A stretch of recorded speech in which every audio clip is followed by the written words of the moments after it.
I love you. You're like, if you don't see yourself, therein lies a problem. Yeah, we got a problem. Okay, we're going to count this show down 3, 2, and 1. This is Square Media, and the show is The Project with C. Rutherford. Folks, thank you. I really appreciate all you guys watching. Thank you so much. And this is a very good night. Tonight we're talking about politics, a lot about politics. And let me just kind of go through this before you, as your introduction, I guess. But former state campaign manager for Bernie Sanders. Didn't know that. I found out. I'm like, wow, really? Right. Currently serves as the coordinating committee for the Charlotte Commission on Reconciliation and Equality, CORE, which is our version of Truth and Reconciliation. Right. When I saw that, I'm like, when did that happen? But we'll get into that. Yes, yes. Weren't you also the chair of the Mecklenburg County Democratic Party? Mm-hmm. That's That what I was thought. 2011 to 2013. So during the convention, I was the first African American woman. Right. Okay. Supposedly, I was one of the youngest. I'm not. Yeah, I believe that. We'll believe see. it. Well, a lot of old folks got to go, man. uh, you ran the campaign for Charlotte's first African American woman mayor, Vi Lyles. Yeah. Vi, you got to come on here. And this is kind of funny. It says that you are a breaker of glass ceilings. That's a Game of Thrones line right there to me. As the first African American woman elected to vice chair of the North Carolina Democratic Party. Well, that was actually for Mecklenburg County, and someone else wrote this bio for me. So I was not the first African American for first vice chair of the North Carolina Democratic Party. That's okay. Hey, we can clean it up. That's fine. We're good to go. But listen, welcome to the show. Thank Oh my you. God, it's so good to have you. I was elated when you said, "Hey, I want to come on." I'm like, "Really? Oh, awesome! This Thank is you great." for having me. Yeah, for sure. And again, this is the show where people talk about anything and everything, things that concern them, things that they want to talk about that they get more than 15 minutes to talk about it, or 10 minutes, or a minute and a half. So Smudgy was on, and before he came on, he called me and said, "Steve, how much time do you have? Can I get like 10 minutes?" I said, "Brother, you've got an hour." He was like, "Oh, damn." I'm like, "Yeah, you can talk as long as you want to." So he was happy about that. That's great. So let's let me back this up a little bit. Let's tell folks a little bit about you. Where you from? Where'd you go to school? Those kinds of things. So I was born and raised in Charlotte, North Carolina. Okay. I might be a unicorn, so I've heard. And so I was born and raised here. I went to school at Salem College in Winston-Salem, North Carolina. And then I did my theater studies, Right. my degrees in arts administration at Wake Forest and Yale University. So that took me out of the South to the Northeast. Yeah. I then worked as director of a performing arts program at Hall Neighborhood House for the first part of my career. So I taught, I was an arts administrator, Right. not-for-profit management, all of that. And I worked also with students with disabilities at the Music and Arts Center for Humanities. And then I also trained students to do competitions for like NAACP, Gotcha. AXO. Oh, yeah. And yeah. also for Hal Jackson Talented Teens. So I worked with them on poise and Sure. speech. Yep. Yeah. Projection, stuff like that. Exactly. Wow. Exactly. I mean, that sounds like a fantastic career by itself. But how did where'd the political part come in?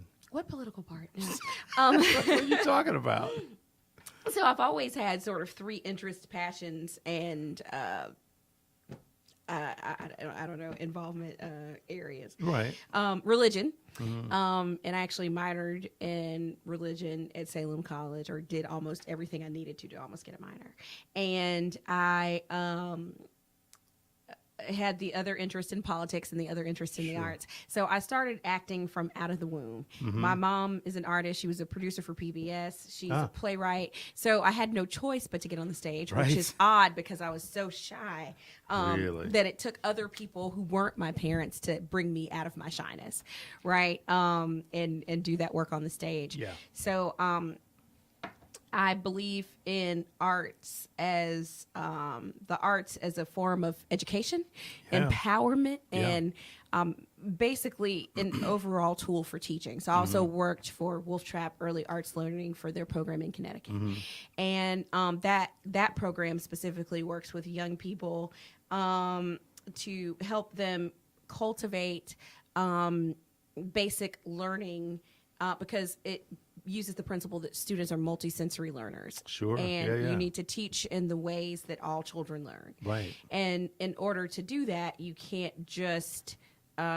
speak from a chalkboard. You can't just say it's hands-on. You have to use all the senses. Yeah. And so that was really powerful for me. I thought that I was going to go to school so that I could be an actress. Right. And, be on the stage, which I find times to be on the stage still, right? But I didn't know that I would be in arts education and then learn more about how critical it is for children. Sure. So I worked for a settlement house, and the settlement house movement started with initial immigrants coming in, teaching a lot of women work skills. Okay. So that has a different background than, let's say, a community center that just starts because they're providing neighborhood resources. These are historic organizations that started much earlier than a lot of, let's say, community centers. Sure. And so we had Head Start, we had Readiness, we had all of these programs for daycare, then we did after-school programming, and we did after-school programming for, let's say, grade school children, and then had built-out programming for teenagers. Sure. So during that time frame, what I saw was that there were children and parents who couldn't get into daycare. Right. So there was a voucher system that was in place. Financial reasons, I'm guessing? They couldn't get in? Okay, gotcha. Right. There was a voucher system that helped to pay for children to come to daycare. So if I were a single mom, I would be able to use this voucher if I had a job and put my child into daycare. Sure. So if I'm not mistaken, and I could be a little bit off about this, but this was a part of the Welfare to Work program. Well, when George W. Bush came in, he actually cut those vouchers, right? Awesome. And so that meant that what I saw across the hall from me, I'm there just to participate in the arts, right? Right. First of all I was going to do is be an actress. Then secondly, I'm doing arts education, and it's great, and children are learning. And then I deal with the social service aspect of it, as anyone who teaches does at some point. And so the social service office was actually across the hall. So what I saw were these mothers who came in, and they wanted to get help for their children. They wanted their children to be better than they were.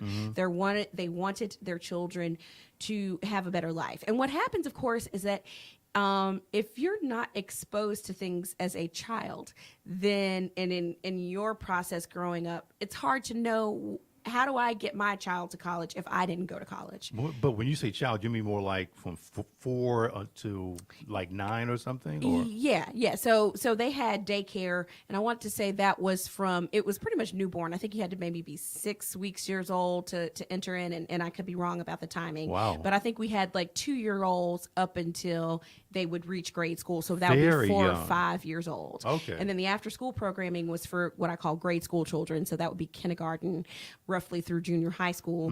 And then our built-out program then serviced those who were sometimes as young as 7th grade, but mostly for high school students, 9th to 12th grade. Sure. And then I also partnered with the college preparatory program, which would bring students back down the whole eastern seaboard. So we would fly down to Atlanta, and then we would take them to Morehouse, Spelman, all the historically black schools there. I think we added Emory, and then basically drive back up the coast. So I lived in Connecticut for so long, and then we brought students back to go to Johnson C. Smith and UNC Charlotte. So I had people who called me Miss Aisha when I moved back home, and I'm like, oh, my former students, this is so weird. Right. Which was great, right? Because that meant that they came here, they went to school, and they graduated, which was powerful. But when you start a child's life, it's hard to know, how do you start, at 3 years old, preparing them for what they need to do. So I was also on the board of the, I was on a part of a training program for United Way. Okay. And this was United Way of Eastern Fairfield County, and they had a program called Success by 6, right? Because there is an education gap that happens when children are not read to at home. Exactly.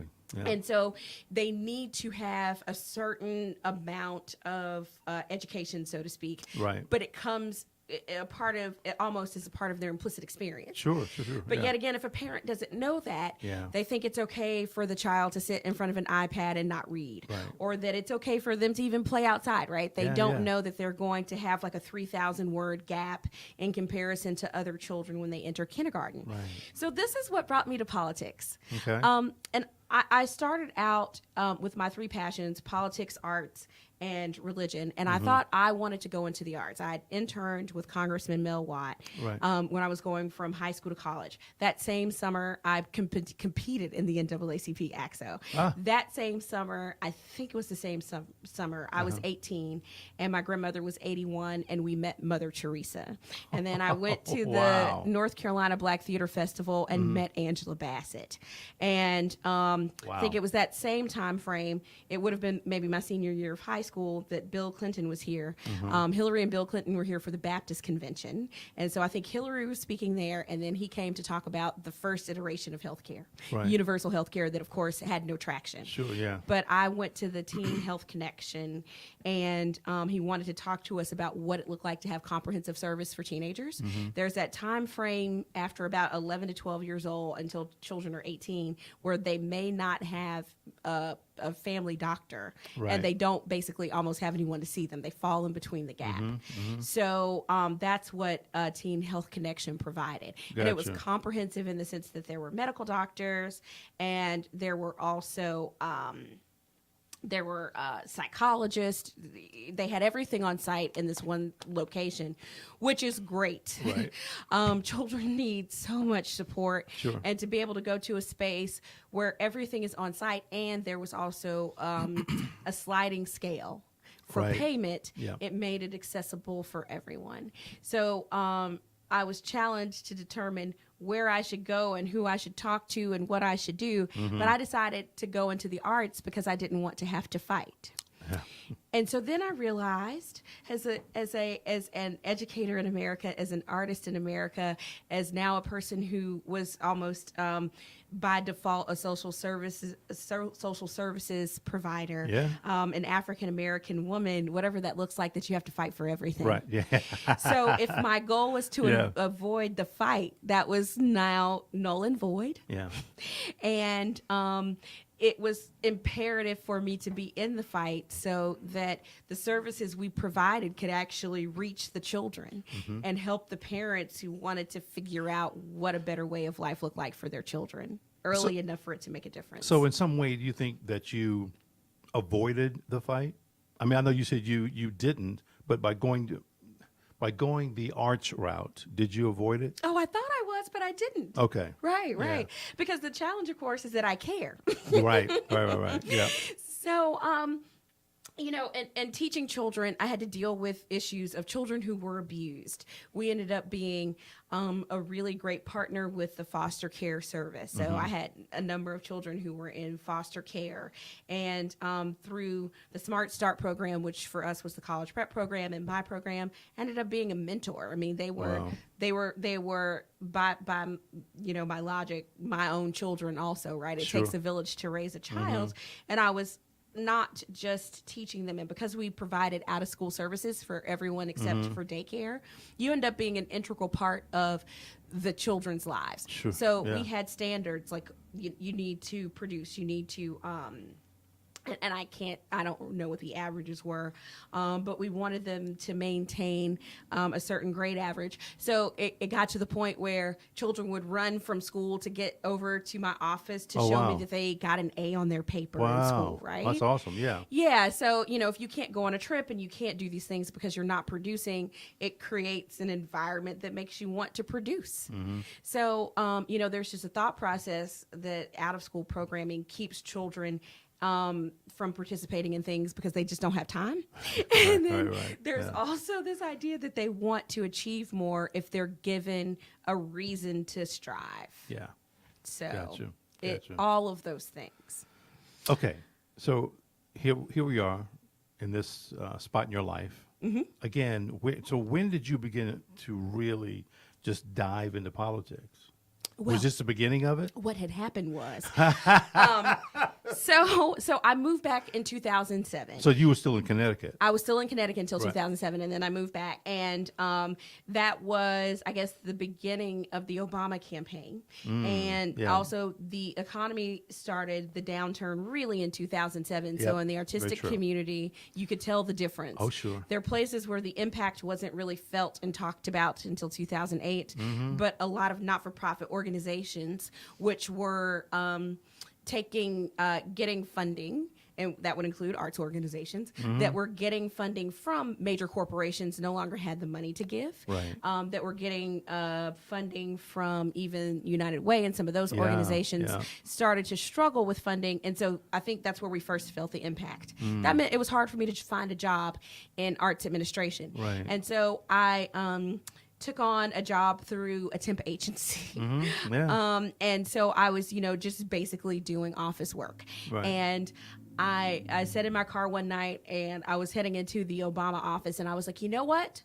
I want to get back to arts.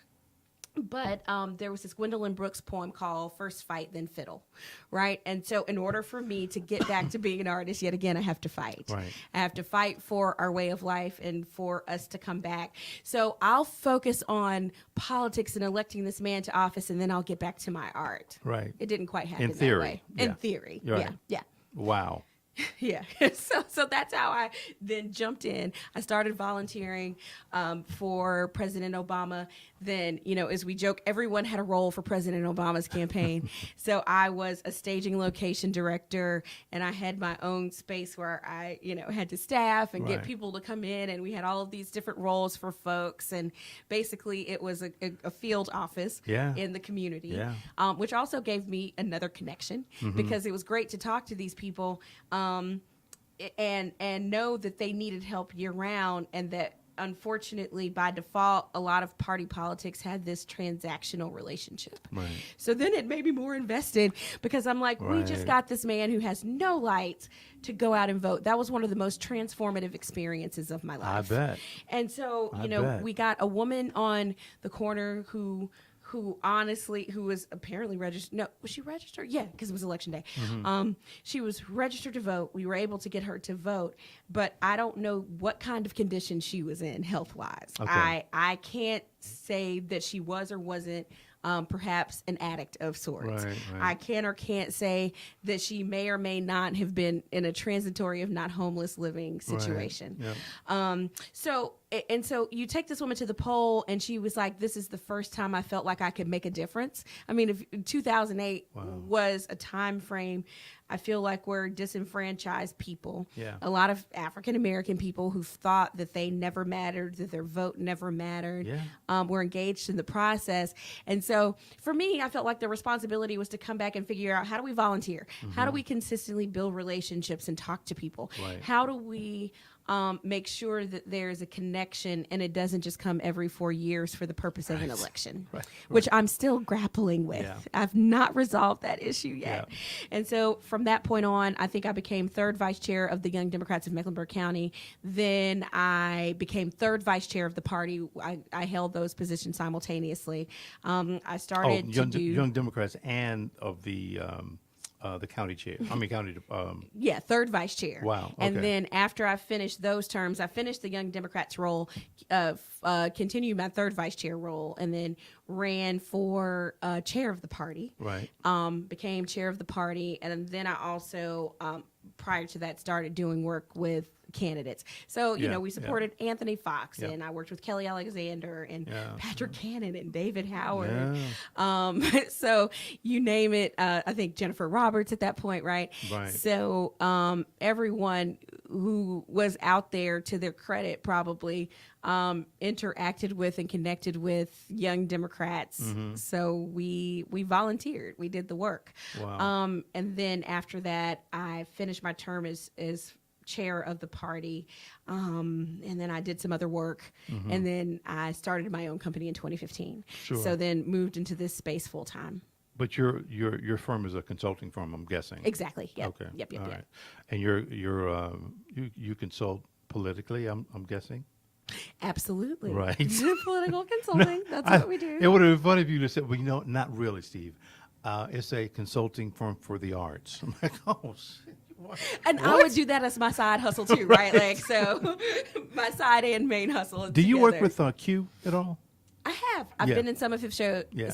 shows, and I have also directed for Oh, him for ONQ. Wow. Yeah, it just kind of popped in my head, but I'm just curious. So Yeah, I directed Cell Phone Blues for him. I did. I don't know. I think several shows with right. ONQ. So let me ask you some questions. And so here's one. Was the midterms any kind of indication of the future of women in politics? I'm going to take it back before the midterm. Okay. In 2016, the night that was devastating for me and many in the country when we lost, the same evening, I want to say that of the new members of Senate, and I could be off on the number, 5 of them were women of color.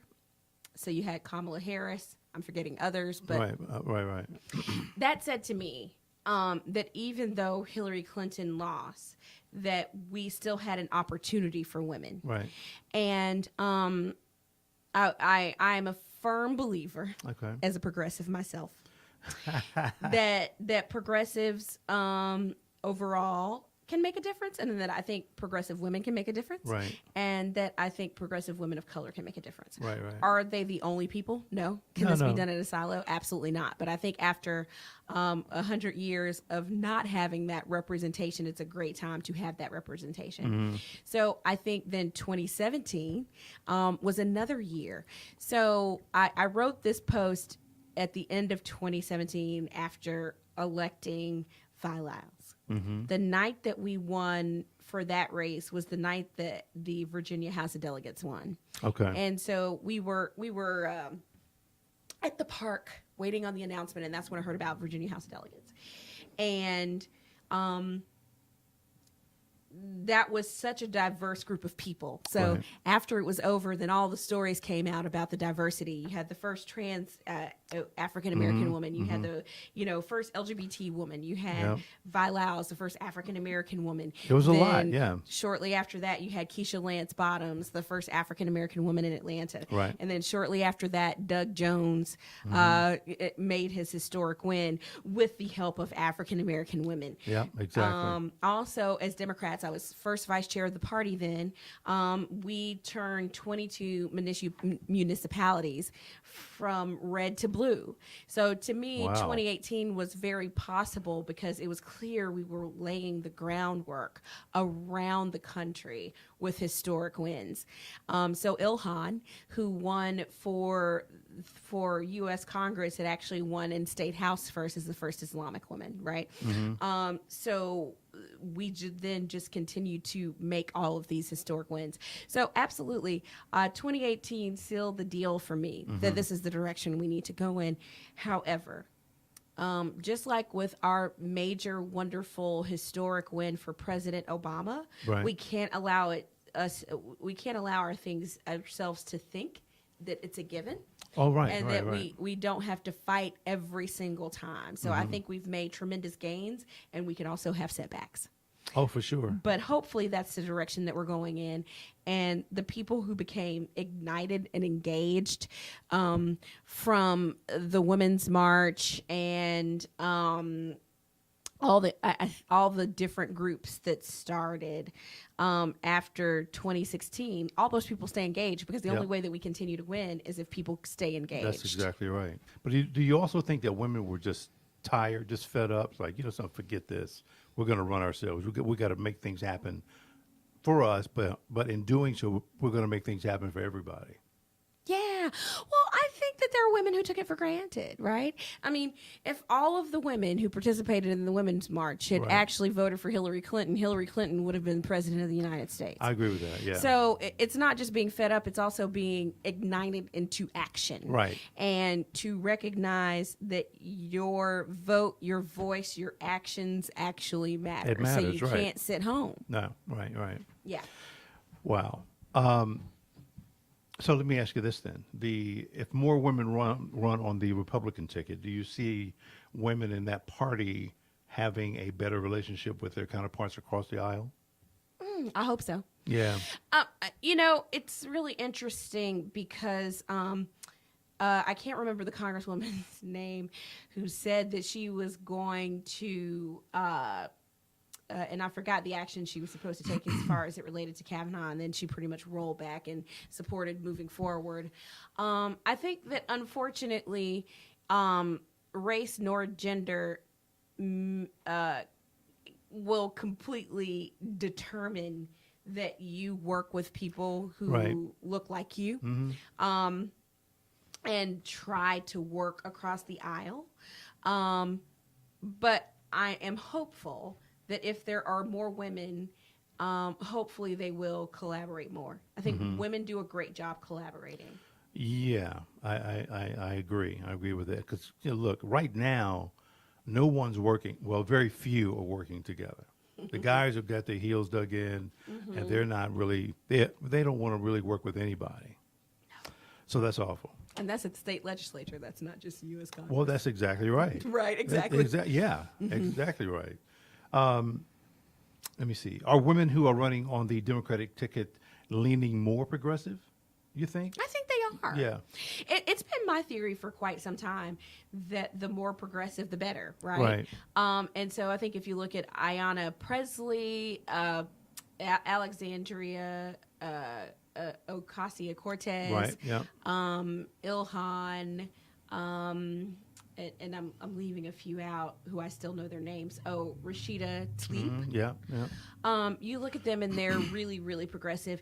And I think not only are they progressive, number one, they are excellent campaigners. They're excellent fundraisers. I think after the election was over, and I can't remember the exact time frame, Right. Alexandria raised, I think, $4 million. Okay, Ayanna yeah. Presley outraised her competition. So, excuse me, they didn't just win on the heels of inevitability. Sure. They out-organized, they outraised, and they were therefore able to communicate their message authentically. Yeah, they worked it. Absolutely. Yeah. Absolutely. And so for me, as a campaigner, it's sometimes really challenging because I see a lot of great candidates who, a lot of great people who can be great at governing who don't know how to campaign. Right. Oh, and yeah. they hit the sweet spot of, I think, being able to do both. And so Alexandria has done a phenomenal job of organizing around her Green New Deal before she Okay. came in the door, organizing people to support that effort, getting people to sign on to the bill, and really pushing it. So I just really think that these women are hopefully going to change the face of Congress and what we expect. Let me ask you this. Let me back up for a second. So explain this to people. What really is a progressive? And two, what is the Green Deal? Okay, great. I hope I can answer these questions Yeah. well. To me, I think a progressive is a person who, Because for a while it seemed like it was a bad word. it did You seem know, like I'm a like, bad why? word. I mean, I didn't understand it, but I'm like, why is this a bad word? I don't get it. I think that to me, so clearly this is to me, but I'll say this. To me, a progressive is a person who really holds the fundamentals of the Democratic Party, of what the Democratic Party has been and stood for, Right. from perhaps the New Deal, right? Okay, When yeah. Obama was elected, they called, they said he offered the New Deal, right? Gotcha. Yeah. And so now we have the Green New Deal. Right. And so I think it's an investment in people at its core. Right. It's an investment in workers. It's an investment in, and let me be clear about workers. I think a lot of times the term working class Americans gets co-opted to mean white working class Americans. Yeah, it's code. It Or is can be code. very, Yeah. yeah. And so I think working class Americans means everyone. Right. But I don't know in 2016, right, as a whole, as a person who had worked for Bernie Sanders, clearly, that we did a great job of consistently talking to working class Americans. We did not. Right. Okay. Yeah. I think that we did a very poor job saying that we're advocating for you. I also think that for us, that means really investing in issues for people of color Yeah, for yeah. and the way I viewed it, and one of the reasons I ran for first vice chair of the North Carolina Democratic Party at the time was that I didn't feel like the party had talked to African Americans I was going to ask you about that, in but a go ahead. non-transactional way in Yeah. about 30 years, right? Yeah. So we did a great job getting the civil rights movement laws passed Right, step by right. step. Sure, yeah. But then we didn't go back and say, hey, on a relational level, how do we still support African Americans? And to me, Right. if you're not supporting African Americans, which would be your largest minority base, Yeah, then you're probably not going to look behind that group to smaller groups exactly. that are smaller groups represented in number. Yeah. So that means you're probably not doing a great job of communicating with Native Americans Right. or with Hispanic Yeah, Americans. or folks from India who No. are. Right. Right. And so to me, that represented a greater issue, Mm-hmm. which is also why it's great to have these progressive women of color, right? Right. Because they are really approaching issues from a deeper connection to the issues in a very different way that we need right now. It's not vanilla. It's not. It is what it is, and this is what they're going for. Right. Well, I mean, it makes sense. Here's the bullet points, boom, boom, boom, boom, boom, and that's exactly what we're going to do. It was written this way a long time ago, and this is what we're going to do. Right. And depending on who you talk to, I can be an outsider or an insider, right? But I think it's very easy when you continue to do the work to just get accustomed to the process and how it works. And Yeah. you say, well, this is how it works. This is how we've always done it. You may not have done it that way when you came in. And it may have been a learning process for you to try to figure out how it works. I am so glad that these women are coming in with a different perspective on how it can work and organizing around it. Yeah. And then creating a space for a paradigm shift because it's really hard. Yeah, which kind of leads me to my next question, though, is when somebody decides that they're going to run for office and they come to you and say, hey, I want to run for office. What's your assessment like for them? It's good, because I'm sure you got to say to some people, look, it's a good idea. I think you would be great at something, but running for that office is not it. Right. I think it depends, right? So unfortunately, it does depend on whether or not you can raise money. Yeah. I have to bring Are you up. likable? No, not so much. So let me go to money first. Sure. So my idea around money is that you don't necessarily have to raise as much money as the opposition, Right. but you need to raise enough to communicate. So I believe that we can put together things on a above shoestring budget, Sure, but we yeah. need more than a shoestring budget. Yeah. So we can probably outperform with less money. Mm-hmm. Likability. I think many people can be likable if you can communicate. Mm-hmm. Yeah, sure. If you can tell people, if you can represent a person's story, they'll probably be likable. And what I've discovered from a political perspective and from an artistic perspective is that everybody has a story. Sure, absolutely. And when you look back at their childhood, their experience with their parents, be it that they were bankers or educators or steel mill workers, all of a sudden when you connect to someone's story, you connect to them. Yeah, true. So true. that's unfortunately where it goes back to money. You at least have to have enough money to break through the white noise to be Okay. able to tell the community who this person is. I want to say there's a PAC that did training, that did and does training, and I won't name the PAC because I might quite slightly misquote the information. They said in order for people to think a woman is smart, she needs to be likable. Right? Which means you have to smile. Unfortunately, you have to be a certain kind of presentable. And also, the good part of it, right, is that it's better to tell your narrative than it is to talk about all the facts around your qualifications Right. and every single detail of your platform. Right. Yep. Right?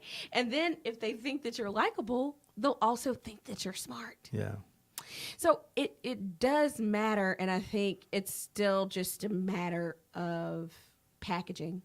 Yeah, I agree with that. I like to actually work with people who I believe in, though. Okay. Yeah. No, that makes sense. Yeah, that makes sense. Yeah, I really like to work with people who I think love people and want to help the community. And at the end of the day, I worked in an environment in Connecticut that was very black and brown. I was in Bridgeport, Connecticut. They'd experienced white flight. And so that was the first time I, as a Charlottean, had been in a space that was equally Hispanic and black. And Okay. even with the black population, it really was a representation of the diaspora in the sense that we had people from many African countries, West Indian, Haitian, Latinx countries, etc., Sure. which meant that there was also a crossover between the Latin population and the black population. You get to a point and the spectrum actually almost looks alike, right? But Sure. I was Yeah. not in a place where Spanish was spoken perhaps by 50% of the teachers and the students. So at that point, I could actually hear Spanish and know it really well because Sure. of being submerged in it. That being said, if I know that you care about those black and brown children Right. and that mother and for that mother who now has a dilemma because she wants her child to learn and doesn't have space for that and wants to work and can't go because she Yeah. can't find childcare. Yeah. Then I hope and assume and will ask if that really means, of course, you care about all children Sure. Yeah. and an investment in that. And so if you care about them, then I want to work with you and figure out how you're going to get here. Because here's the challenge with becoming an elected official. There's no criteria. So you don't Right. have to do anything. Yeah. You don't have to go to school. You don't have to have a certain kind of job. You don't have to have a certain kind of training, which can be great. That's what makes a democracy. So what matters is that to me, you care because you're not going to know everything day one. Sure. No one will know everything day one. Exactly. So if you have compassion and you listen and you care and you can act on what you're consuming, then that to me makes you a great person to govern, and then hopefully I can make you a great candidate. Let me back up a little bit too. And you may not want to answer this question. Uh-oh. When you were maybe before you said, "Hey, you know something? I want to be your campaign manager." Maybe she chose you. I don't know what happened, but you had two people running for the mayor's office, and you know both of them. All three of them who were running for a Democrat. Oh, true. Exactly. You knew all three. Did Vi just come to you directly and say, "I want you to help"? She did. Okay. What if somebody else, like Joel, had asked you the same thing? You would maybe even before. I don't want to say before. Senator Ford was chair of the Mecklenburg County Democratic Party. Right. When I was third vice chair. Yeah. And so therefore I was actually serving as chair and helped him, along with all the rest of the Democrats, get elected as senator. I have a great respect for Senator Ford and for former Mayor Roberts. Sure. In a lot of different ways. And there are a lot of aspects of what I appreciate about what they have done in different areas of service. Right. Vi picked me and I picked her. Yeah. I get it. What I will say is that it was imperative to me at that point to work with a leader who had an understanding of where we needed to go after the Charlotte protest. That was really important to me. Yeah. If you remember, I think it was the Washington Journal that called us the Emerald City. Yeah. Right? Yeah. We looked good from the surface, but unfortunately we had a lot of problems. Go ahead and start underneath. scratching. You'll see some stuff. Right. Right. And this is my home. It felt real and it hurt. Yeah. Right. I was there throughout a good amount of the Charlotte protest with the Clergy Coalition for Justice, which was also a part of what pulled me into the core process for truth, justice, and reconciliation. And I was there for the night that Justin Carr was killed. I actually did a political event earlier that evening, and then I can't remember now the details of how I heard. Right. I think I heard it on the radio I perhaps heard from the members of CCJ, and at that point they were gathering over at Reverend Walker's church, and I believe that at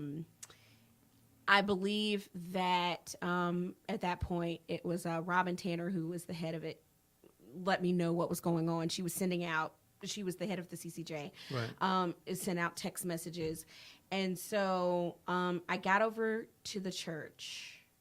And there were clergy members who had blood on them from Justin Carr. They were that close. There were 40 members in the street that evening. They had separated into different groups, and I think there were 6 people who were on the line with him. My friend, Reverend Ray McKinnon, was over there, Reverend Amantha Barbie, etc. And that was one of the most traumatic experiences I've had in my life. To walk into a space after it was over, to see these people who were covered. I don't want to repeat what I just said, but who also were in tears. I've never seen that many clergy cry. Right. Right. And in that moment, it was, if you recall that evening, they said that Justin had gone. Then they said he had not. Then they said he was gone. Yeah. There were at least 3 different versions of that story. Congresswoman Adams was the first person to come over to the church and talk to them. That evening, we then went, it was either around 11 o'clock or midnight, over to City Hall to talk to then Mayor Roberts. Right. And I think Smudgy Mitchell was in the room. Right. At that point, Claire Fallon, LaWanna Mayfield, Vi Lyles, and I can't remember, there may have been 1 or 2 other people who were in the room when we talked about our experience. And so you may or may not remember this. We ended up making a commercial out of Vi's speech where she's like, that night, the meeting that took place after that, all these people descended upon City Council. And she said, I don't recall that one, but we did a commercial and it was called Trust Vi. And she was like, I have a son. I've been there. I've had that conversation. And so I needed someone who had a passion and connection to having that conversation and what it meant for Charlotte at this critical crossroads, a place that I love and in my heart never will leave. Yeah. I got you. So no shade to anyone else, but she was the person who connected with where I was at the time. Yeah. No, absolutely. That was, well, hey, it was a big deal. I was talking to Smudgy about the riots or whatever you want to call it, and Senator Joe Ford. I said, I love to say protest and not riots. Yeah, let's go with protest. Yeah, let's go with that. Well, I'm going to make that part short. I'll just say that they were really on two on opposite ends on how they felt about it. Oh, absolutely. Yeah. And I'll just leave it at that. I mean, and if you were present for the process, that Senator Ford held Jennifer Roberts completely responsible for almost everything in the majority of his debates. Well, yeah, he did. That's exactly right. But do you think that she got maybe treated unfairly about the issue? Well, I will say this. I may regret this one day, but I don't believe on calling elected officials to resign for the most part. You don't believe in calling elected officials to resign? If you recall, Uprising group was created from a number of organizing groups. Yeah, Braxton did. Right, exactly. Yeah. And I said, if you want someone to resign, then you should participate in the electoral process, and that's how you get people to resign. Yeah. I do not know, unfortunately, of a person who I would even suggest to resign. There are some extreme situations, and in those cases, people resigned. Yeah. Right? We've had them in the city of Charlotte, and no one had to tell them to do it. They took their medicine for the city and on behalf of the city and did what needed to happen. Yeah. They were not going to be invested in themselves at the expense of the people. That being said, I think that what we needed is a deeper understanding of where the community was and having this more integrated leadership, right? Where it wasn't, leadership doesn't need to be just based off of reaction.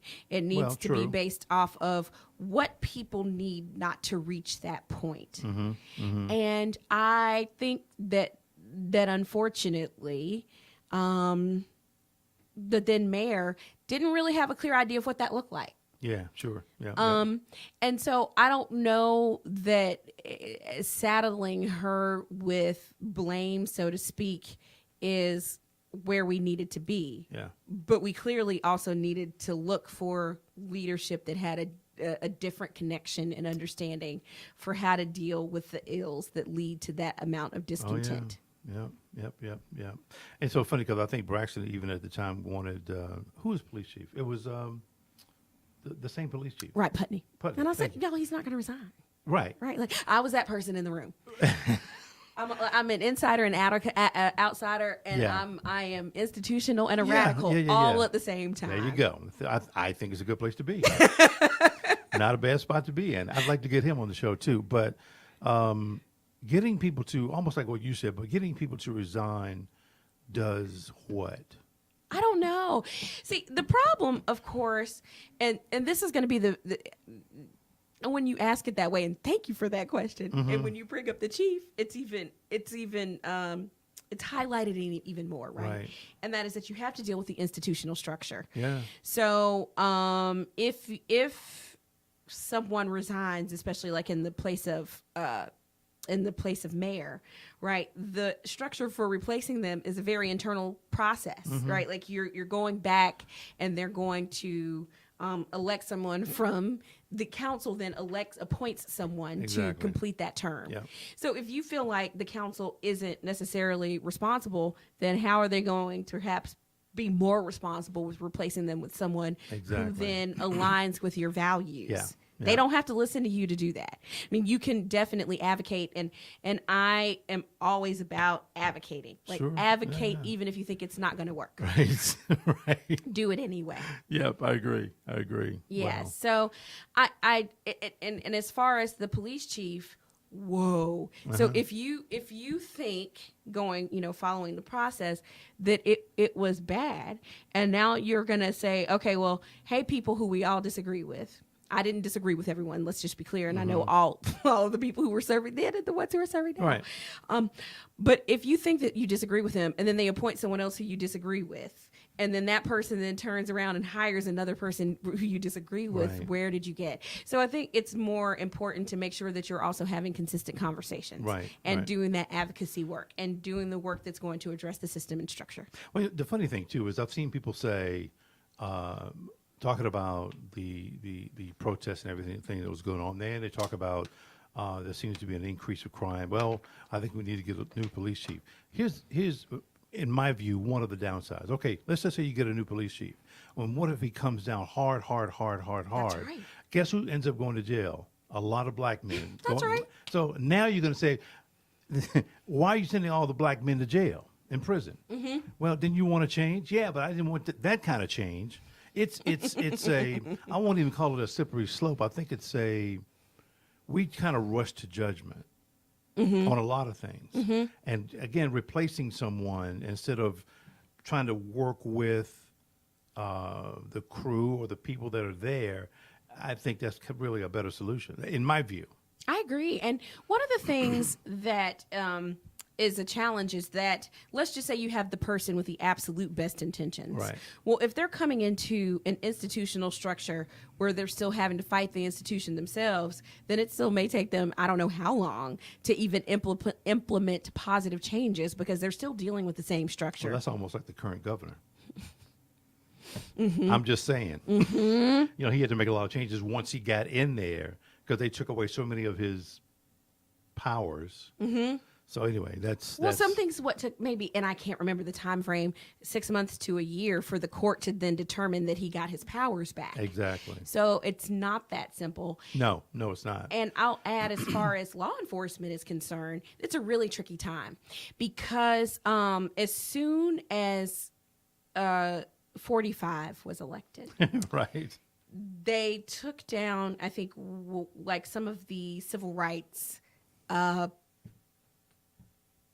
resolutions, amendments, laws that had gone into effect under President Obama. They took them off of the website. Yeah. They then immediately started to roll back. Sure did. The 21st century policing. Yep. So now you also have local people who are, for all intent and purpose, your first line of defense. Yep.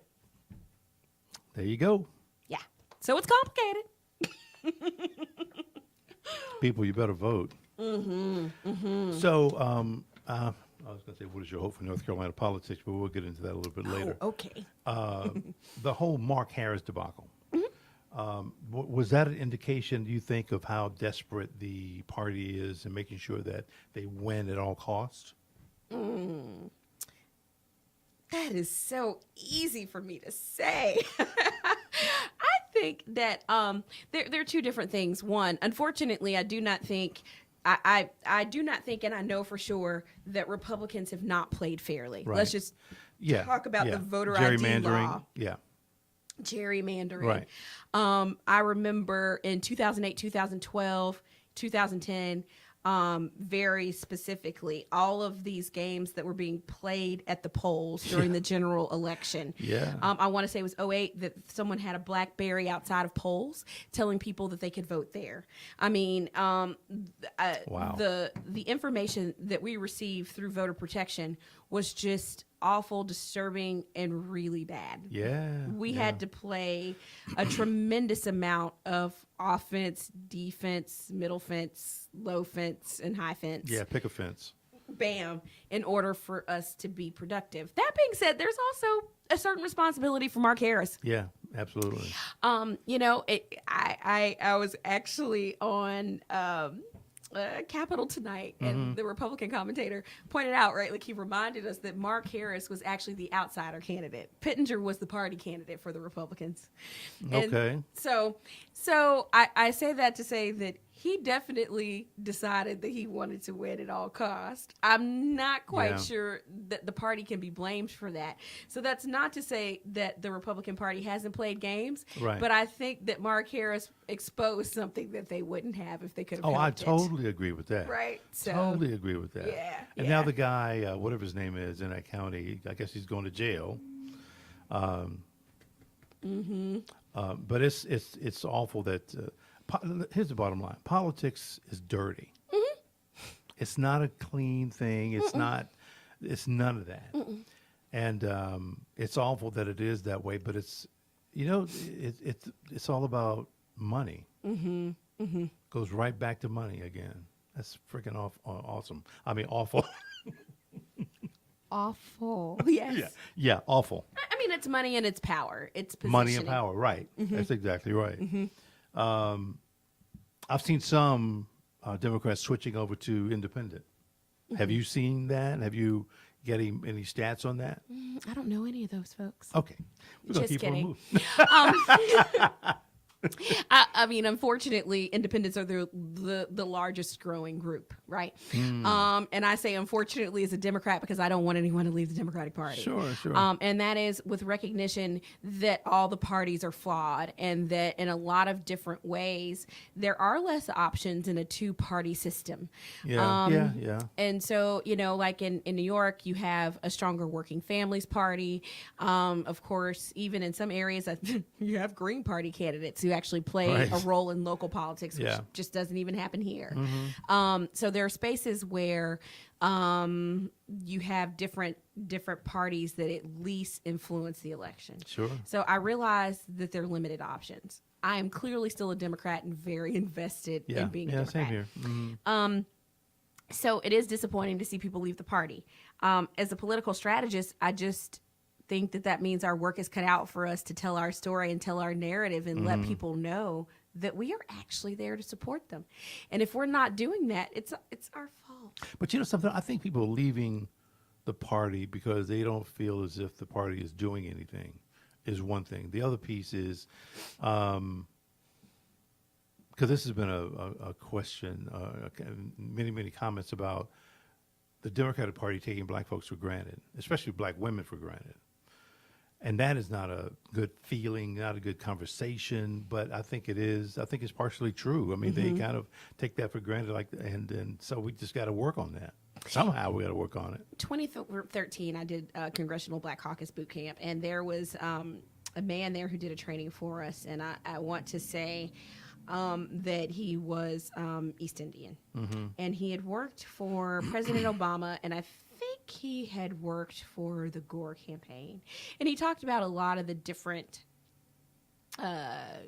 experience he's had with both campaigns, Right. and how they took certain voters for granted, and then the Republican Party actually out-communicated them in 04. Was it Yeah. 04? And how that was different in 2008. And he said then African American women are one of the most loyal and consistent bases for the Democratic Party. Yeah. And, I want to say he looked at me and others perhaps, but it was clearly just me, and said, we need to do something about that. Yeah. You need to get to work on it. Yeah. And finally, in 2017, when Doug Jones won his race, we realized that was a critical key thing. So true. So true. Right. So true. So, yeah, I think that we've taken a lot for granted as Democrats and the party. And the only way to do that, I still go back to, is communicate. And what I found in 2007 and 2018, the authenticity of that story and commitment to the community you're talking to is what made the difference. And I'm just going to ask you, too, I mean, what is the state going to do about that? In state- terms of reaching The state what? Democratic Party. Oh, do you not know? What can they do to make sure that black folks, black women know that they are not being taken for granted? Blank stare. Yeah. Yeah. So what I will say is that we obviously did a better job in 2017. And let me just say this. I've already spoken with, through channels, the chair of the Democratic Party, state Democratic Party. So hopefully he'll be on the show sometime soon. Great. Awesome. But I'm asking him the same things. That's fantastic. Yeah. So what I'll say is that, I mean, I am no longer first vice chair of the North Carolina Democratic Party, and I'm going to be focusing on campaigns. So I cannot speak firsthand to what that plan looks like now. Yeah. I will go back to 2017, and that is that we turned 22 municipalities from red to blue, and we did that by communicating with everyone. Absolutely. I will say that in 2018 in Mecklenburg County, we ended up with a majority county commission because of the work of Break the Majority and the governor. Yeah, And also basically with, and that's the same thing that happened in Wake County. Okay. And then for the state legislature, we took all of the seats with the exception of one Republican. Are we still a swing state? We are. I think we are. Yeah. And I think with what happened with 2018, it pushes us back again to more purple as opposed to red. Yeah. And with 2017 and 2018. And so then we also took, like I said, every seat in Mecklenburg County, and then the same thing happened in Wake County. So that means we're on the way back. We broke the super majority. We now need to actually break the majority fully. So I think that means more communication, Right. less transactional relationships, starting the conversation now so that people know, no matter who the nominee is, that if the nominee wins, they're going to support a party that supports them. That was a challenge with Hillary Clinton. Right. There were a lot of deltas, and I understand, there was a smear campaign against her. But if the party was strong enough to say, guess what, this is what we stand for, and no matter what they're saying about her, she supports the things that we stand for, we could have been looking at different results. Wow. Yeah, that was it. Wow. Painful. Yeah. Yes, it was. So what do I have next here? What are Democrats looking for? What do they want? Any way to know? That's a great question. So one of the things that I thought when I ran for first vice chair is that I wanted to accomplish uniform messaging. Okay, makes sense. We needed a message. And I think that we've done a better job with that. I think we've done a better job of talking to working class. I think that we have done a better job of talking to people of color. I think that we have done a better job of talking about jobs and education and healthcare. Right. All of those are key issues. And in Mecklenburg County, crime is an issue, right? Depending on what district you're in. Talking about social justice has improved, and let me be clear, I do not think we are where we need to be. Right. But talking about those things has been better. What's key is going back to that personal story and the narrative. So I'm less concerned now about a uniform message than I am an authentic message from the people who are running. Like a Beto O'Rourke, maybe? Kind of his style of, or what? It's interesting you should say Beto first. Sure. It just popped in my head. That's all. I mean, Andrew Gilliam, Stacey Abrams. Yeah. I mean, Stacey Abrams. Stacey Abrams was the most Google female politician this year. Yeah. Alexandria Cortez, I Ayanna apologize Presley. for not saying that first. I'm sorry. That's okay. Vi Lyles, Braxton Winston. What the Millennial Caucus? But I was speaking of on a national basis. I mean, I know his campaign was for Texas, but he seemed to really engage folks on a national. But Stacey did more than he did. But No, I agree with that. I think she did. I love her. I'm caping for Stacey. No, as you should. And I'm sorry. Let me back up for a second. Let me ask you this: is it the county or the city council that's all Democrat? It's the county.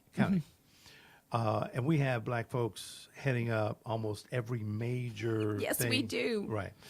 That is a blessing and a curse. Absolutely. Because people are expecting huge things to happen like now. And when they don't, it's like, why didn't you do anything when you were in office? So can you speak to that at all? Ooh, that's something else. Yeah, I think it's the same challenge that President Obama had, right? Like he was expected to kind of change things and very I'm gonna let all black people out of jail since I'm in office. Thank you. Exactly. I'm still waiting on my pardon. I don't need one, but he should have paid it forward. Yes. But that being said, that is really challenging, right? Because then all of a sudden people think, okay, well, we have black leaders who are going to invest in black people and make sure that black people are taken care of. And that's just not how it works. Right. And also, like, let's be clear, I definitely want to have more diverse leadership. Sure. I definitely want to have more women and more people of color. We also have to recognize, and I'll recognize this as a Democrat, that if a Republican comes in, we're going to start with a lot of fundamental differences. So just having that diversity does not necessarily mean cohesion. Right. And also, just in general, we're not a monolith, right? So people, I mean, I have my idea of what I think the black agenda might be.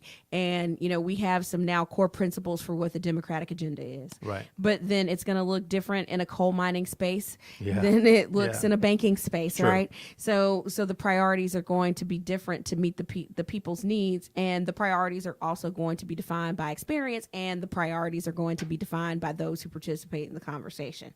So to have this uniform idea of what's supposed to be accomplished is really challenging. And it goes back to, right, advocating and communicating. Yeah. If you feel like your needs aren't being met, don't just post on Facebook, or at least post on Facebook and tag your city council members and county commissioners and call and write letters and organize and bring people to the table so that those needs can be met. Right on, sister. All right. So this is just a question out of the blue. What are white men on the right afraid of? Alexandria Cortez. Thank you very much. I agree. I totally agree with that. Did you see they called her like a witch? No, I didn't know that. Yeah, there was and I saw this meme, so don't hold me to it, then get mad at me later. But I read something where they called her that lately. I think that the challenge is that we're dealing with the underlying issues of sexism overall. I remember doing work in some state for Bernie Sanders, and I won't name the state. I was state director for North Carolina, and then I did African American outreach and went to different places throughout the country. Right. And I remember going to a male leader in the Democratic Party, a nameless place, and I talked to him, and he acted as if I was not talking. Yeah. I was astounded. Yeah. It was challenging. Yeah. And so racism and sexism exist throughout the United States of America, and they look different in the Northeast, in the Southeast, in Middle America, and the West Coast, right? Yeah, it's different. But I, in the party here, don't recall experiencing that, which is the reason it stood out to me. Sure. I was like, I am literally talking, and this man is literally not acknowledging me. I don't even know how to navigate the space. I say all that to say it's really challenging for those who have been in spaces where their voices have been centered for so long that they are not used to having to pay attention. Nevertheless, vote, interact with, Yeah, for sure. coalesce with, collaborate with people who they just haven't. And to then have women's voices centered, women of color have their voices centered, right? Like it's really challenging for them. So I think that they're afraid because they think that they're losing their power. And the more we continue to change dynamics, the more they may not have as much comeback. Wow. That's what I got up there too, losing their power. Yeah. Yeah. And that's exactly what I think it is. It's an awakening, a rude awakening to something that they cannot stop. Hopefully, as my grandmother would say, good Lord willing and the creek don't rise. That too. Yes. That's right. Yes. Hopefully we'll keep making progress. But and this is kind of a sidebar, but as well as I do, there's so many other things that are in place, so many policies and laws that are in place to make sure that we don't get as far as we should. I always reference the movie 13th. Did you see that? I haven't. No, it's fine. Don't tell anyone. Here, let me tell you something right now. That shit will piss you off. It's gonna make you mad. I've heard. They did a phenomenal job with how they were displaying figures and numbers and because every time a number would pop up, I'm like, no, really? I was just astounded. I've probably seen it 3 or 4 times, but it's a phenomenal movie. Now you're gonna make me have to go watch it. I'm telling you, it's worth it. It's well worth it. I think it's still up on Netflix or something, but God, it's worth it. Whew. I'll check it out. Yeah, please do. Please do. Where are we here? I'm not worried about that question. Oh, wow. We're just to now regular questions, right? Oh, regular questions. Yeah. Awkward. So we've been talking politics the entire time, but I always ask guests what they think of the political climate right now. But you've kind of talked about that, so I'm not worried about that. The answer to that question. Now, these two. Black Lives Matter and Me Too. Do you think they are good? Are they relevant? Do they do their job? What do you think? And there it is. So what we're going to do now. I think they're good and relevant, and they do their job somewhat. Right. Do you think that it's a decent? I mean, what could have been done differently, even with Black Lives Matter, to make the situation better, if anything, in your view? Honestly, that's a place where there's still a rub and bone of contention for me. I really appreciate the work that Black Lives Matter has done. Yeah. I appreciate that they also set forward a comprehensive platform so that it was not just based on direct action, but also substantive change. Sure, yeah. In 2007, I think 2018, they also did the work to expand into electoral politics. Right. And Alicia Garza created a group, 2 other groups that also specifically do electoral work. Okay, so this is like their political arm or something? Okay. And so, I think Patrice also created another arm that deals with police violence, and actually that I think that was in existence prior to Black Lives Matter. Gotcha. But essentially, I think that they do great work. I do not agree with all of the platform.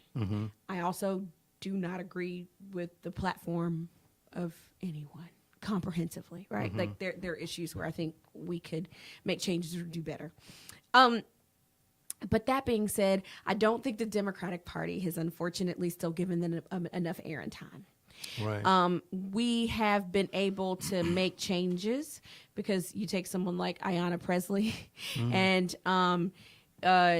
she made the point that we pay attention to Black voters and to Black Lives Matters and issues like that when it's all of a sudden election time, but not on a consistent basis. Right. So part of that is changing because we keep picking candidates who are lifting up the issues. Right. I don't think that we're integrating them consistently enough and naming it. Yeah. Yeah. I think that in 2016 we could have done better had people just said, look, these are aspects of the Democratic platform that actually align with 20 of the things that are also a part of the Black Lives Matter platform. Right, right. Instead, unfortunately, there was a letter that came out from Nancy. Was it Nancy Pelosi? I think. No. It was from Debbie Wasserman Schultz. I can't remember one of them saying, "Don't acknowledge Black Lives Matter."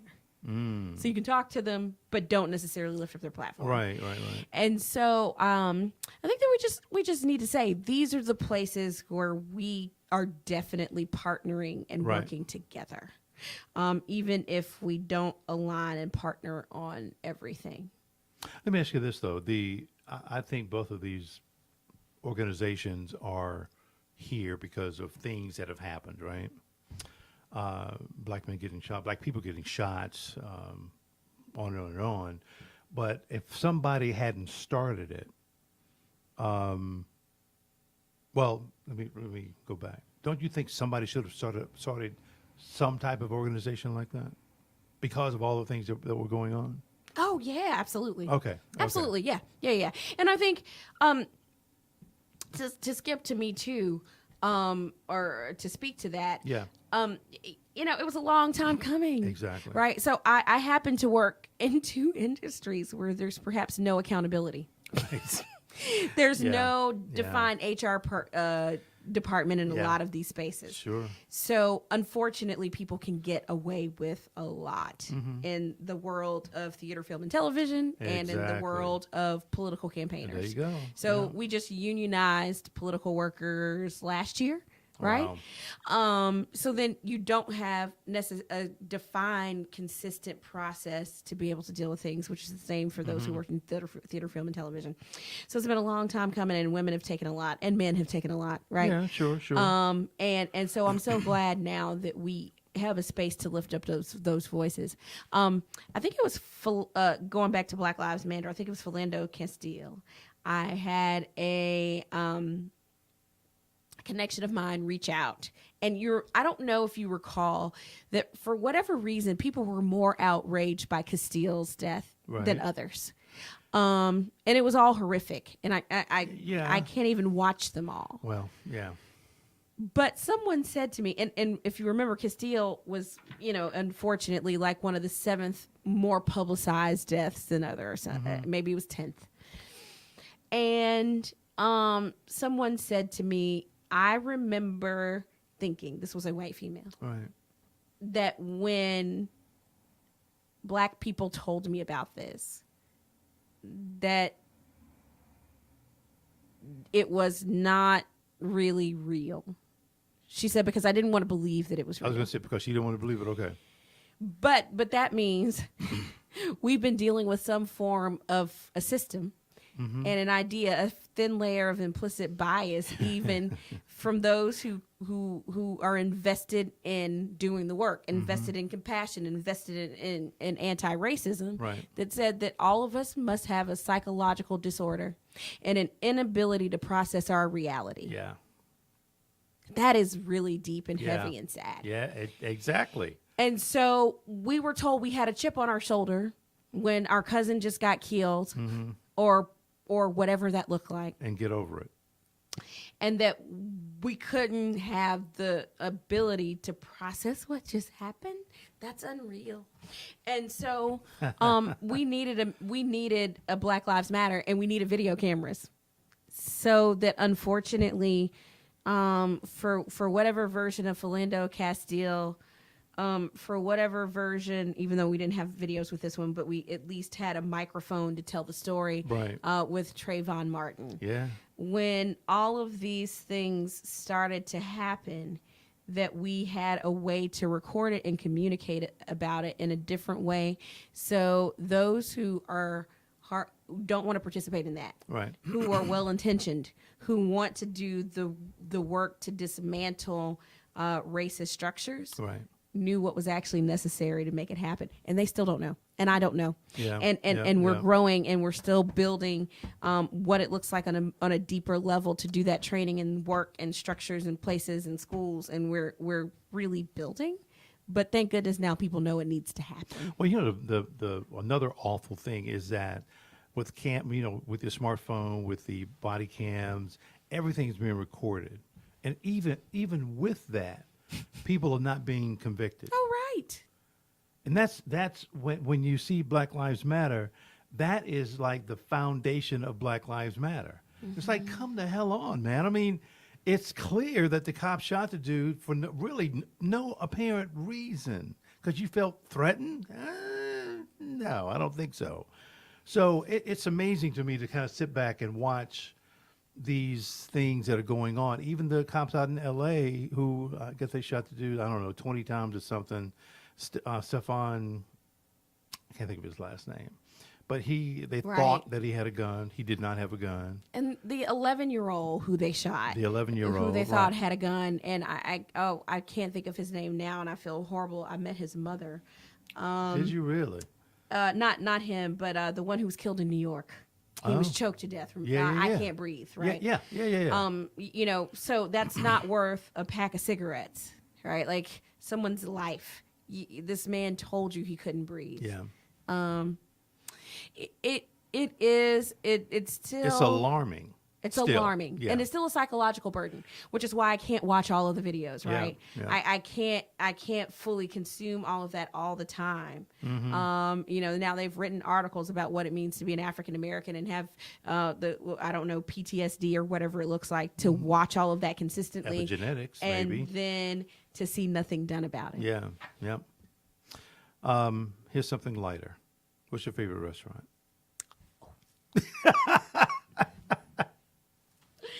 I don't know. I'm not going to tell people. I don't want them to be able to find me.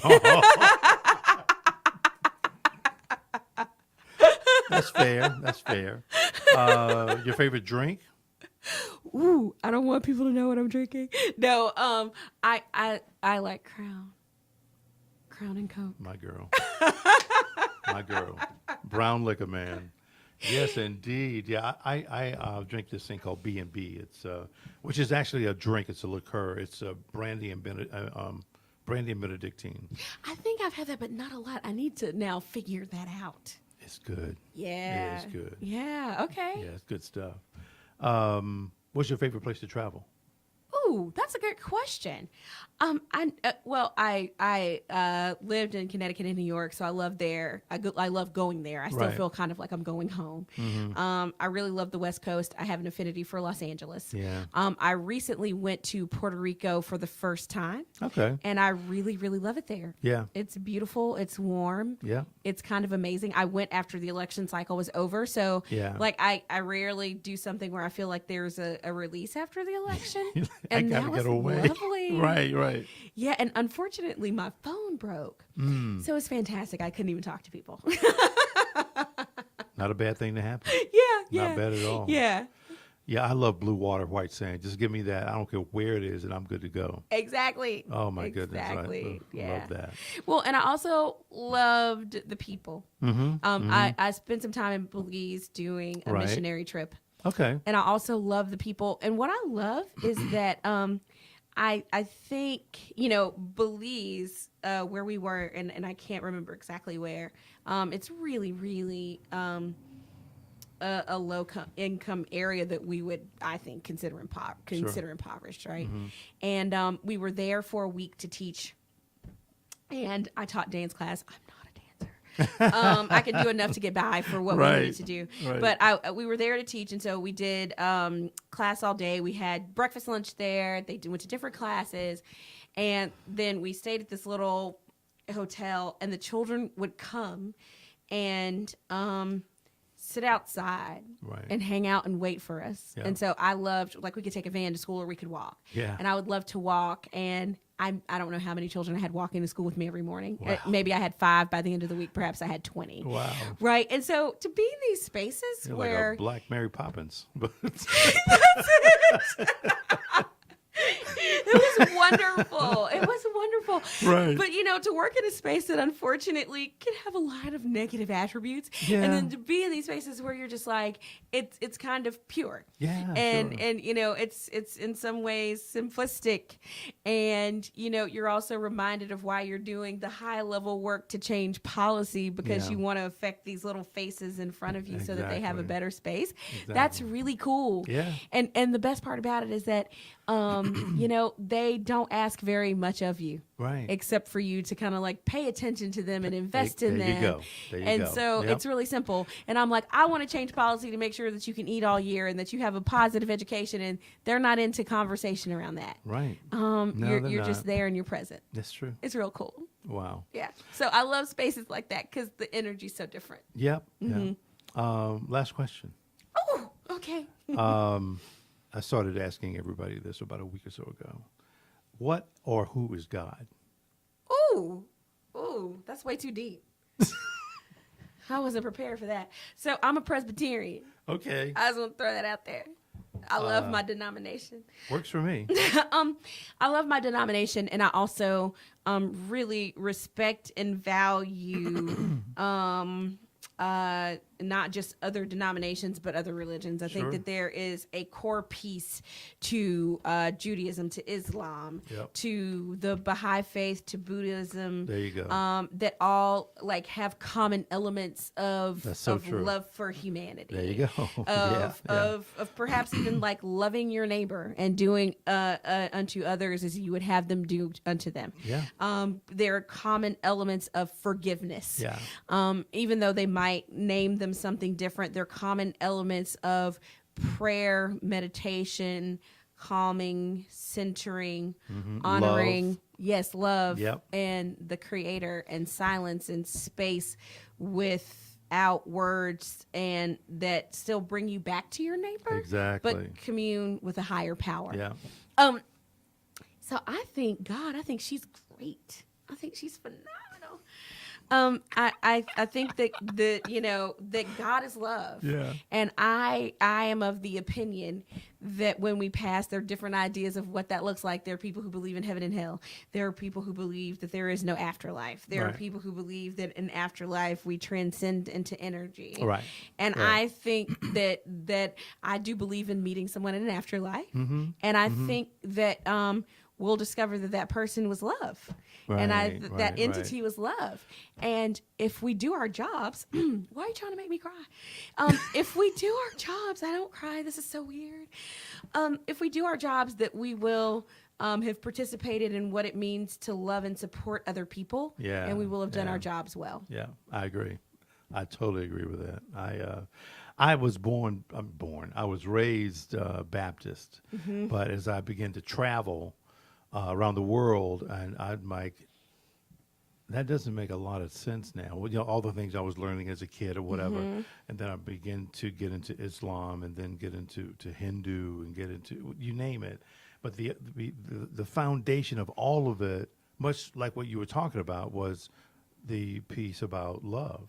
And I'm like, okay, I like this a lot. So, I mean, for me, I guess a lot of people say I'm more, well, I'll say I'm a lot more spiritual than I am religious, whatever that Me is. too. Yeah, yeah. So that's where I am. Well, and I'll just share this. So my minor was in religion. I took enough Yeah, classes, I think, exactly. almost to get a minor, and I forgot Bible class or something, Right. And which is really funny for a Christian. And so it didn't fit in my schedule, but I believed in learning and consuming from all spaces. So as a young child, my group was very diverse, and I covered my head and attended a service in a mosque with my Islamic friend, and I went to service at a synagogue with my Jewish friend. Right. And my dad and grandmother on his side, they were Catholic, and then my mom was Presbyterian, and her mama. So I went to church with both of those folks, and my mom and my dad, I think, had the first Baha'i wedding here. Oh. And my mom picked up Baha'i faith Right. in Michigan. Did really? She went to school, so she was like up with people and all these things, and then she Yeah, went to yeah, University yeah, of yeah. Michigan, Yeah. and so she came back, and I think that's where my dad got it from, and so they were Baha'i. So there was this very open understanding that I had of religion that did not condemn or cast anyone out. Right. And so that to me was a really powerful foundation to come from. Yeah. So I really only I was only raised as Presbyterian and Catholic. Right. And then when I moved to Connecticut, I went to a Baptist church and a non-denominational church. Right. And when I was in school for the program at Yale, I went to a Mormon church. And I wanted to know so that I could learn more. Yeah. I wanted to define for myself what it meant and what people believed in, because I really value belief. It's a beautiful thing. Yeah, it is. You said that. Did you say you knew? Was it Montressa Barbie or? Amantha Barbie. Right. Her dad was our principal. Oh, really? Here. Oh, wow. Yeah, and I'll never forget. He liked us. It was me and my two brothers, but we'd always ask Mr. Barbie, what about your daughters? Like, you can forget about it. Like, come on, Mr. Barbie. But yeah, I've known them for a very, very long time. Yeah. Very long time. Yeah, real good people. Yeah. Well, and she was actually the leader of CCJ after Robin Tanner left. Okay. And now I even spent as a part of the core work time with Rabbi Judy Schindler. And Rabbi Dusty Klaus actually came to Temple Bethel after that. So it's really great to consistently have all of these different people with all of their different perspectives.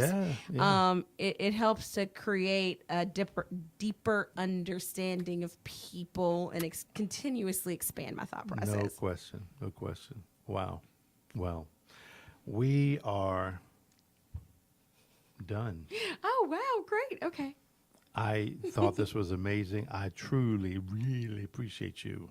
Thank you. Did you have a good time? I had a great time. This is wonderful. Thank you for having me. This is awesome. And I'm so glad that I'm ahead of Braxton. I'm special. Well, the thing with Braxton, I've reached out to him twice. Oh, okay.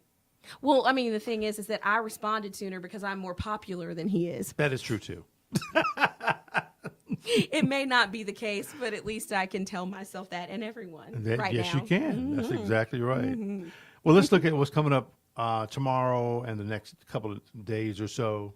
That's the whole big thing right there. But let's look at, tomorrow, Carla Carlisle is coming here. She has a book, and the name of her book is Journey to the Sun, which is kind of a play on words. Journey to the Sun is S-O-N, which is kind of cool. Oh, very cool.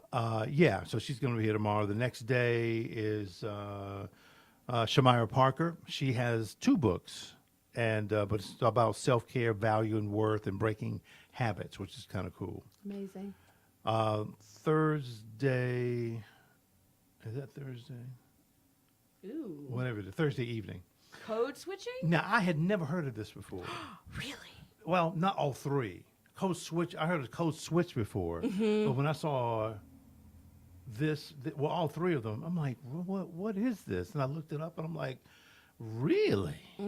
But you've heard of code switching. I didn't know anything about these other two, and so they're going to be here on Thursday to talk about these things. I'm less familiar with double consciousness, but definitely intersectionality. As I read double consciousness, I can understand how that would come into play. Exactly. Makes sense. That's exactly right. It's amazing. So these three ladies are going to be talking about that. It's going to be a really, really good show. And then, was that Friday too? I don't know. I'm getting my days mixed up now. Friday at 8 a.m. early in the morning. Oh, wow. Okay. She's coming here. Dr. Hill's coming here to talk about her book, A Bound Woman is a Dangerous Thing. Ooh, okay. Well, she's from the University of Kentucky, and engaged to what's the name? Oh my gosh, she's going to kill me for not knowing. Educate to Engage. Right. Okay. Patrice's organization. Yes. I have. They're bringing her in, and I saw that. I said, let me call her so she can come on the show. So she said, phenomenal. I'd love to come on the show. I'm like, all right, perfect. So she's going to be here talking about her show. Then that evening, Dr. Samantha Deloach is talking about drugs and modeling, and it's not what you think. It's not like she was a drug addict before, Right. and now she's a pharmacist. Oh, okay. Gotcha. So she's going to be talking about that. Last couple of things. I'm looking for 3 hosts for three new shows. One deals with it's a news-based show. Another one is a social family-based show. It's really about becoming a caregiver for your loved ones. Oh wow, That's a hard deep. thing. Yeah, that's a hard thing to do. Mm-hmm. And then a gamer show, looking for someone who knows a ton about gaming. Nice. So those are the 3 new shows that I'm trying to develop, trying to find somebody to host those 3 shows. Lastly, folks, we do podcast rentals here too. We have 3 stations, a double station, a single station, and of course this station, which is a multi-station that it can be straight audio, it can be audio video, and it could be streaming as well. So we offer all those things. That is it. We are done Fantastic. again. God, man, I think you're amazing. So thank you very much Thank you. for coming on. And guys, we'll see you the next time. That'll be